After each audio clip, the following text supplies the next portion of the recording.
ആണ് കല്യാണം.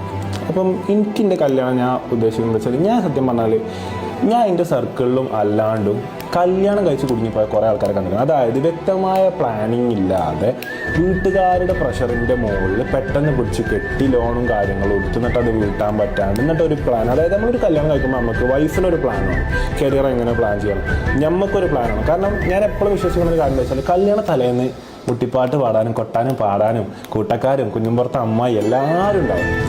അയലോക്കത്തെ ആൾക്കാരും മുമ്പത്തെ ആൾക്കാരും പഴയ ഫ്രണ്ട്സും പുതിയ ഫ്രണ്ട്സും ഇനി വരാത്ത ഫ്രണ്ട്സും കാറ്ററിങ്ങുകാരും അന്ന് ഇവൻ്റെ അടുത്തുള്ള ആൾക്കാരും എല്ലാവരും ഉണ്ടാവും. തലേന്നുണ്ടാവും, മെഹന്തിൻ്റെ അന്ന് എല്ലാവരും ഉണ്ടാവും, കല്യാണത്തിൻ്റെ അന്ന് എല്ലാവരും ഉണ്ടാവും. എല്ലാവരും ഭക്ഷണം കഴിക്കും, എല്ലാവരും ആശംസകൾ നേരും, എല്ലാവരും ഫോട്ടോ എടുക്കും, എല്ലാവർക്കും ഭയങ്കര ഇഷ്ടമാണ് നമ്മളെ കല്യാണം. പക്ഷേ കല്യാണം കഴിഞ്ഞ് പിറ്റേ ദിവസം മുതൽ ഞാനും നമ്മൾ കെട്ടാൻ പോണ വൈഫും ഒറ്റക്കായിരിക്കും. അപ്പം നമ്മളെ ജീവിതം എന്താ വെച്ചാൽ, നമുക്ക് വ്യക്തമായ പ്ലാനിങ് ഉണ്ടെങ്കിൽ മാത്രമേ